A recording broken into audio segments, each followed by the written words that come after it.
Baik, Assalamualaikum warahmatullahi wabarakatuh. Waalaikumsalam warahmatullahi wabarakatuh. Baik, terima kasih untuk yang sudah hadir, eh, teman-teman yang online dan juga yang offline di kelas. Terima kasih. Untuk yang lainnya ada info kabar kemana? Yang lainnya nggak ada kabar.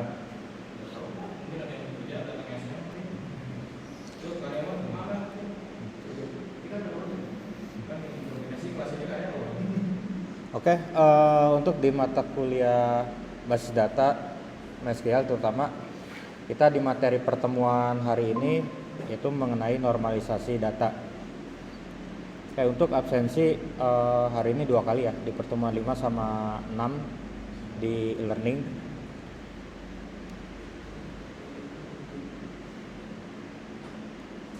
Oke, untuk normalisasi sebenarnya secara dasarnya atau untuk diimplementasi di sistem, pertama misalnya ada sebuah data yang masih terdapat anomali data. Misalnya ada contoh satu raw tabel ya, satu raw tabel. Misalnya masih belum ke database, misalnya masih dalam bentuk Excel gitu kan. Masih dalam bentuk Excel, contohnya entah data karyawan atau data apapun, pasti banyak kalau di Excel gitu kan. Nah, itu banyak raw data, misalnya masih ada anomali atau redundansi data itu kan, atau duplicate data. Nah, kalau yang anomali misalnya ada data terkait data customer, pelanggan. Nah, kemudian bisa aja ada beberapa isian yang kosong. Entah sebuah ID customer yang kosong, kemudian bisa aja ada yang terduplikat data itu. Salah satunya itu. Nah, di sini fungsi normalisasi kita untuk menormalkan data menjadi agar dia terhindar ya dari yang namanya anomali maupun redundansi data. Nanti kita akan lihat karena ada contohnya juga. Nanti di sini kayak akan saya jelaskan kurang lebih terkait normalisasi seperti itu, dan tujuannya sebenarnya untuk merapihkan data ketika nantinya akan diimplementasikan ke sistem.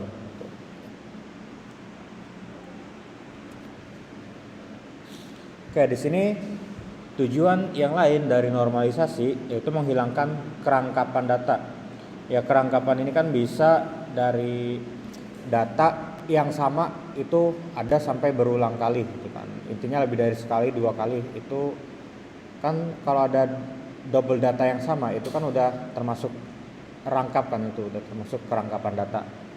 Ya, kalau anomali data itu data yang memang isinya enggak sesuai dengan field atau kolom yang harus diisi gitu kan. Misalnya yang harusnya diisi nama tapi diisi alamat. Nah, itu kan salah satu ambigu atau anomali data gitu kan. Kemudian untuk mengurangi kompleksitas. Nah, di sini yang dimaksud mengurangi kompleksitas ya artinya data mentah yang biasa kita dapat yang nantinya untuk diolah ke sistem itu memang biasanya banyak. Datanya itu bisa dari sumber mana aja, tapi itu harus difilter karena itu memang belum kita filter bahwa data mana aja yang nantinya siap untuk kita implementasikan.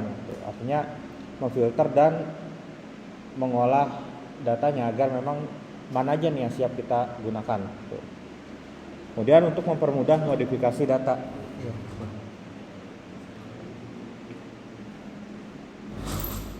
Tujuan lain untuk mempermudah modifikasi data, ya entah itu ketika untuk mengupdate data, menghapus data, atau menambah data baru, itu udah ada secara terstrukturnya.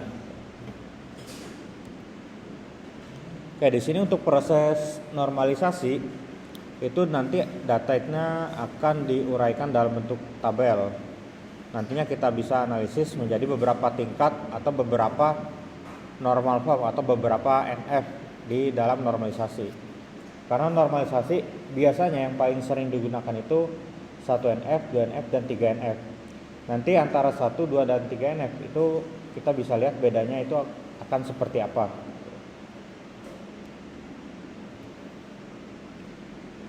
Oke, di sini untuk tahapan normalisasi Pertama dimulai dari ya sebenarnya data yang tidak normal atau uh, abnormal data gitu. Artinya data yang memang masih banyak tadi ya, kompleksitas yang masih perlu kita harus perbaiki, kemudian anomali data yang harus kita perbaiki, duplikasi data, redundansi data yang harus masih kita perbaiki. Nah, ini nantinya dimulai dari 1NF, 2NF, 3NF, BSNF 4 sampai 5NF. Dan umumnya pada saat implementasi sistem itu maksimal biasanya memang sampai 3NF. Untuk sampai 2NF atau 2 normal form yang kedua itu harus syaratnya harus sudah terpenuhi 1NF terlebih dahulu gitu. Yang artinya untuk ke yang lain harus terpenuhi yang bawahnya terlebih dahulu gitu. Oke, di sini syarat pertama untuk dari yang data yang masih mentah yang belum normal gitu. Walaupun datanya sebenarnya normal-normal aja, tapi ketika diimplementasi ke sistem itu masih ada yang memang mungkin datanya ya tadi ada anomali, mungkin duplikasi data atau ada beberapa isian yang kosong, kemudian redundansi data dan sebagainya. Nah, itu yang masih harus kita perbaiki. Nah, di sini ya tadi ya ini untuk yang 1NF atau first normal form ya, atau bentuk tahap pertama. Kemudian yang kedua, ketiga, kemudian BSNF dia Boy's Code normal form. Di sini untuk yang BSNF kurang lebih sama dengan 3NF, artinya dia harus terpenuhi dulu yang 3NF.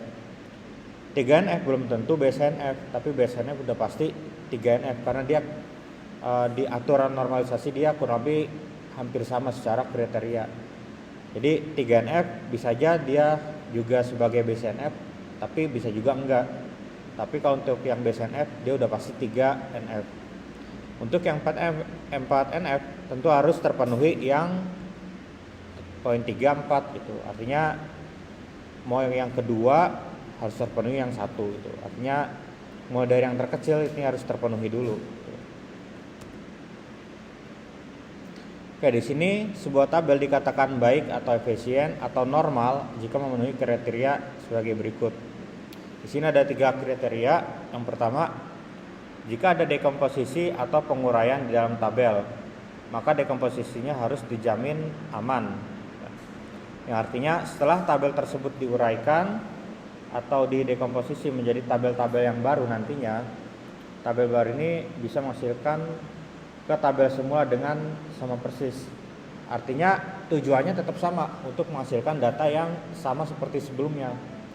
Tapi ketika diimplementasi ke sistem itu kan tentu harus ada perubahan.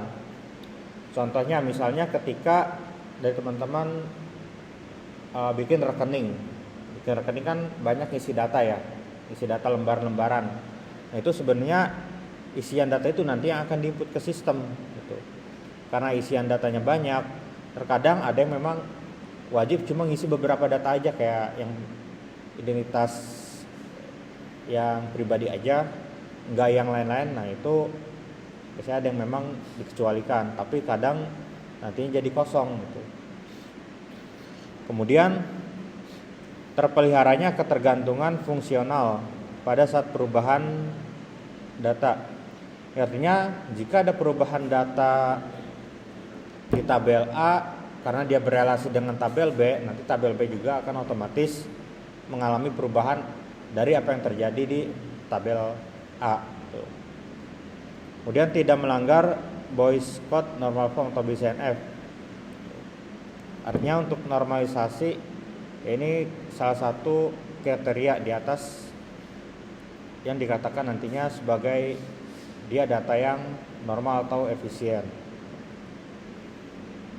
Kemudian jika kriteria ketiga atau BSNF tidak dapat terpenuhi, maka paling tidak tabel tersebut tidak melanggar bentuk normal tahap ketiga atau 3NF. Nah, artinya di sini kalau memang BSNF tidak terpenuhi, ya artinya dia jangan sampai melanggar di bentuk yang ketiga jika memang data itu bisa sampai ke 3NF atau normal form. ke tahap yang berikut ya. Oke, di sini ada tabel contoh universal, sebuah tabel yang merangkum semua kelompok data yang saling berhubungan, bukan merupakan tabel yang baik. Oke, di sini ada yang namanya data ya. Oke, kalau di sini ada berapa baris data? Ada 2. Mungkin yang lain ada berapa baris data? 5. Oke, di sini ada 5 baris data ya. Yang pertama untuk nomor mahasiswa 2386 dia punya 2 mata kuliah. Yang nomor mahasiswa 5432 dia punya 3 data mata kuliah. Nah, artinya kalau dalam bentuk mungkin secara cetak ya, print out atau mungkin tampilan yang lain, ini normal-normal aja sebenarnya gitu. Tapi kalau di dalam database, nah ini nanti untuk yang contoh baris kedua analisis perancangan sistem yang WLI ya, di bawahnya WLI ini kan kosong, jurusannya kosong, nama mahasiswa NIM-nya kosong. Nah ini nggak ketahuan punya siapa, dan nilainya ini B-nya ini juga nggak ketahuan punya siapa nih. Kalau memang di dalam database-nya ini benar-benar kosong kayak gini. Atau ketika kita menyimpan datanya, oke, yang pertama kita ambil data paling atas harus tersimpan nama, NIM, jurusan, mata kuliah yang pertama. Baru yang selanjutnya yaudah mata kuliah sama nilainya aja nih. Untuk kode atau NIM mahasiswa nggak dimasukin lagi karena mungkin pandangan mereka udah ada di atas, jadi tinggal ngecek. Kalau yang di bawahnya nggak ada NIM-nya berarti otomatis ngikut yang atas gitu. Anggapannya mungkin kayak gitu. Nah ini berarti sebenarnya nggak benar atau secara data nggak sesuai.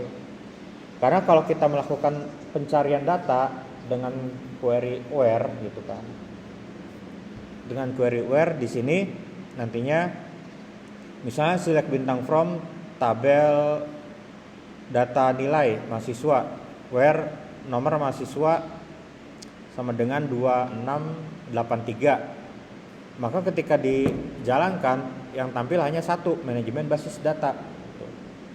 Nah ini yang harus kita normalkan.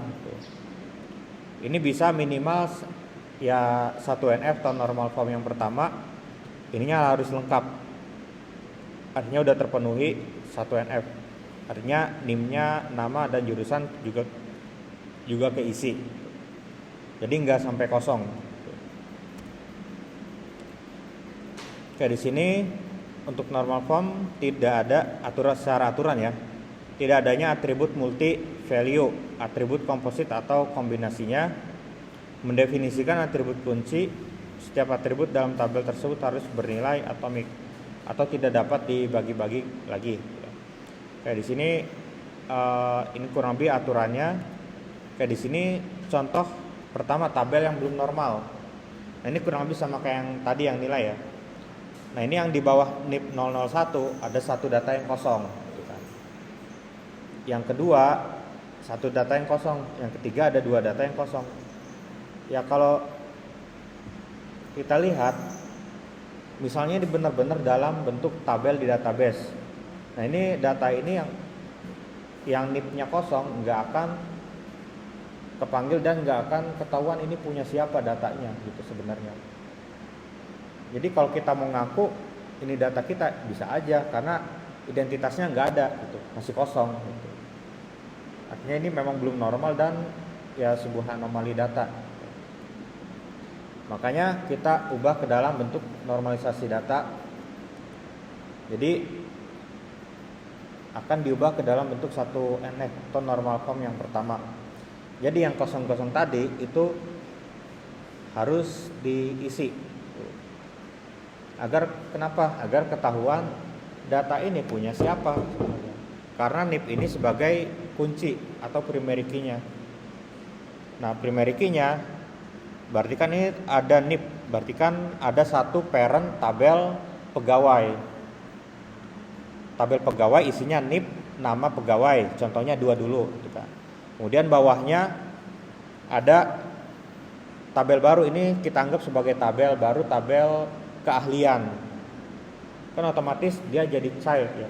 Tabel keahlian punya parent data dari tabel pegawai. NIP ini sebagai foreign key-nya. Kalau tabel pegawai otomatis kan NIP primary key dan nggak bisa double kan NIP-nya. Makanya ini kalau dilihat sebagai parent data, maaf sebagai child data atau data anaknya, contohnya keahlian. Makanya dia NIP-nya bisa lebih dari satu. Ya contohnya aja, misalnya data mahasiswa, silakan isi data riwayat sekolah gitu kan. Kan bisa ada SMA, SMP, SD. Nah itu kan lebih dari satu. Nah kurang lebih sama kayak gini. Nanti yang ini NIM-nya tentu lebih dari satu. Ini salah satu bentuk yang 1NF.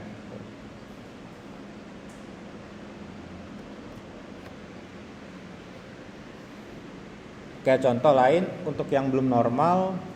Oke, di sini yang belum normal di tabel yang berikutnya yang mana? Kolom apa? Yang belum normal.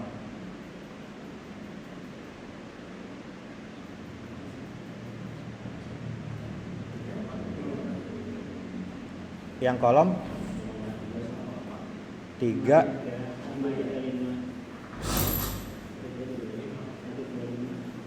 Ini ya 3. Kayak kolom yang belum normal, yang telepon ya. Kenapa? Nah, karena dia ada menyimpan lebih dari satu nomor. Kalau yang sales 3, yang Ani sama Maya, dia kan nomornya 1. Tapi sales yang lain ada yang 2, ada yang 3. Nah ini masih belum normal. Secara penyimpanan data ini kurang bagus gitu. Walaupun bisa-bisa aja gitu. Nanti ketika di aplikasi kalau masih yang kayak gini, berarti nomor telepon kita keluarkan dalam bentuk list gitu. Bisa aja walaupun sepertinya, tapi kurang bagus gitu. Masih ya belum normal banget lah gitu. Walaupun ini bisa aja gitu kan, tetap bisa. Nah di sini kita buat normalisasi. Artinya dari sini ini kan data sales. Data sales tentunya ID salesnya ini unik. Nah kemudian kita buat tabel baru. Yang tabel sales tadi, yang kolom telepon, kalau secara realnya nanti kita hapus. Baru kita buat tabel baru yaitu sales telepon gitu kan, atau mungkin nomor telepon sales, tabel sales telepon itu bisa. Nah kenapa? Karena nanti di sini akan menyimpan ID sales sebagai foreign key-nya, dia tentu lebih dari satu. Nah ini secara struktur data ini akan lebih rapi gitu. Pemanggilan juga akan lebih enak gitu.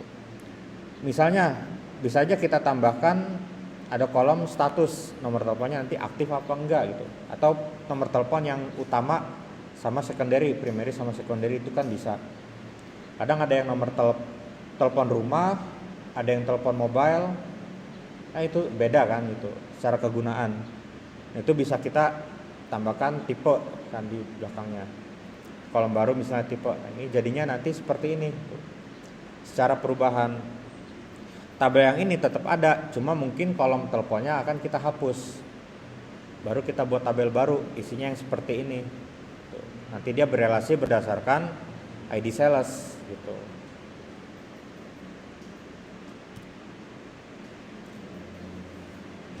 Oke, di sini untuk fungsional dependensi, untuk notasi yaitu A ke B dan juga A dan B di sini atribut dari sebuah tabel ya. Yang berarti secara fungsional A ini akan menentukan B atau B tergantung pada A. Nah, karena dependensi artinya ya si B tentu harus bergantung dengan si A. Sebelum dia akan menampilkan data misalnya. Dia menampilkan data apa nih? Ya si A belum ngeluarin datanya gitu.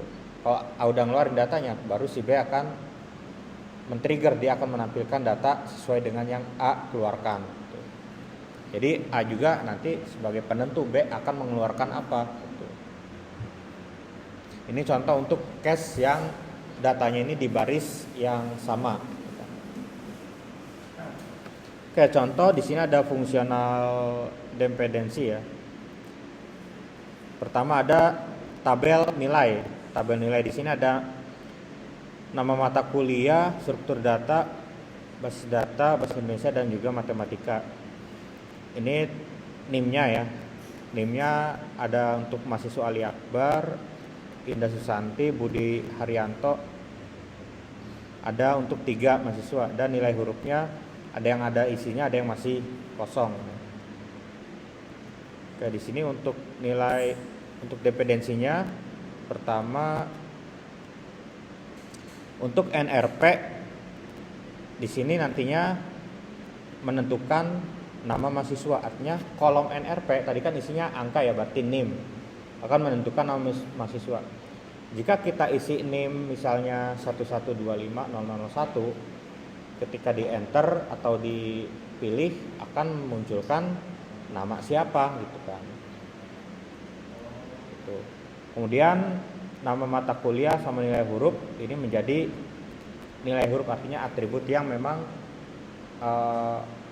ada dan akan diisi berdasarkan jika ada nama mahasiswa atau kodenya dan nama mata kuliah. Oke, artinya nama mahasiswa ini kita nggak akan input manual, jadi kita isi otomatis. Yang kita isi hanya NRP-nya aja. Kita pilih nama mata kuliah, kita pilih NRP-nya, kemudian otomatis akan muncul nama mahasiswanya, baru kita isi nilainya. Nah, nilai ini baru bisa kita isi kalau nama mata kuliah dan NRP-nya terpenuhi, artinya ada isinya.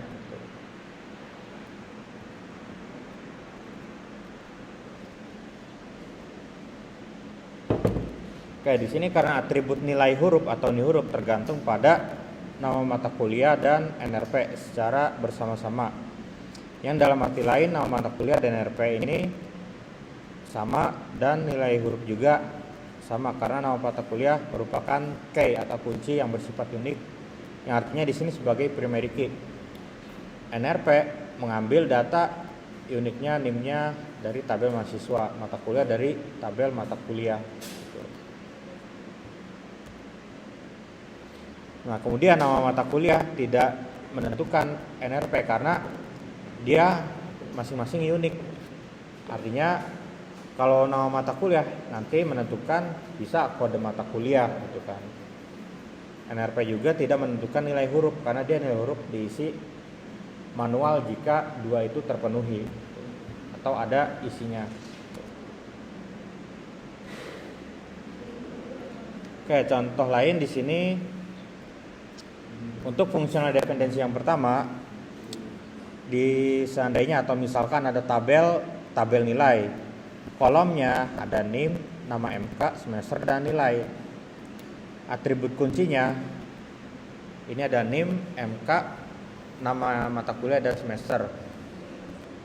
Yang artinya jika NIM ini kolom NIM, nama MK dan semester, dia harus ada isinya terpenuhi untuk kita bisa mengisi nilai.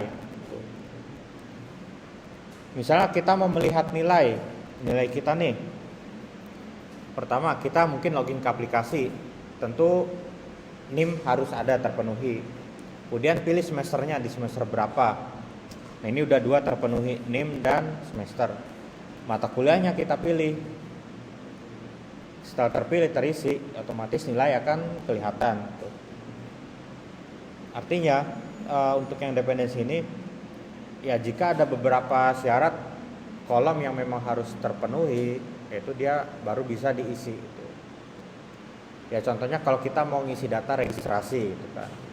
Kita kan harus ngisi beberapa kolom yang memang wajib diisi, baru tombolnya ini aktif untuk kita klik gitu.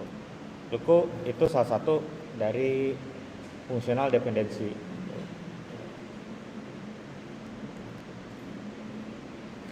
Oke, untuk normalisasi yang kedua, tentu dia harus terpenuhi untuk yang 1NF. Harus terpenuhi terlebih dahulu. Baru kemudian bisa lanjut ke 2NF.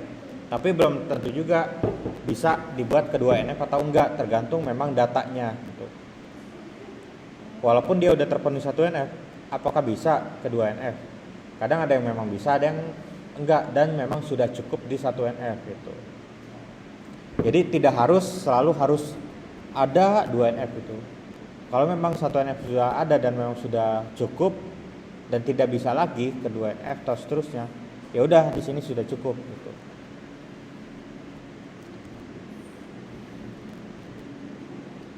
Oke, di sini ada contoh terkait komposit ya, contoh 2.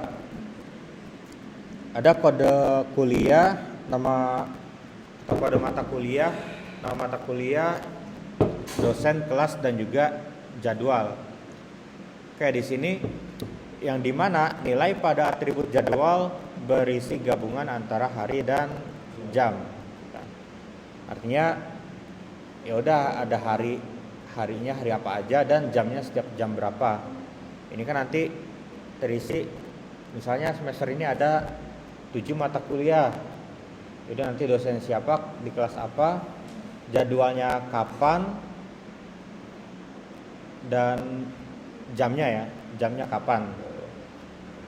Nah, kemudian jika diasumsikan hari dan jam memegang peranan penting di dalam sistem basis data, maka atribut jadwal perlu dipisah jadwal hari dan jadwal jam.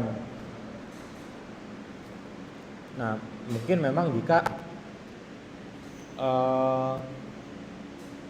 ada sesuatu yang lebih spesifik gitu kan. Misalnya dalam satu semester 16 pertemuan, UASnya 2 kali, kemudian jika ada kuliah pengganti, kalau nggak ada kosong, itu kan 2 pertemuan, sebelum tes dan sebelum UAS. Nah, ini jadwal hari itu isinya yang menentukan setiap tanggal berapa aja dan hari apa. Misalnya untuk basis data berarti kan hari Sabtu.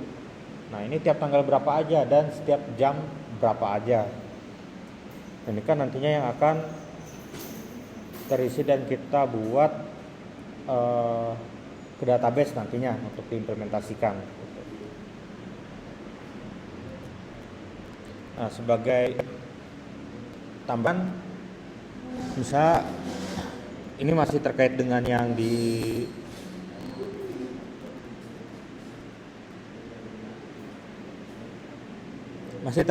di sini, yang komposit ya, untuk normalisasi data. Nah, misalnya diketahui ada R. Ini yang merah ini sebagai kuncinya atau primary, atau juga foreign key ini juga bisa. Jadi dia ada 4 kolom, A, C, D, E. Nah, untuk yang A sama B ini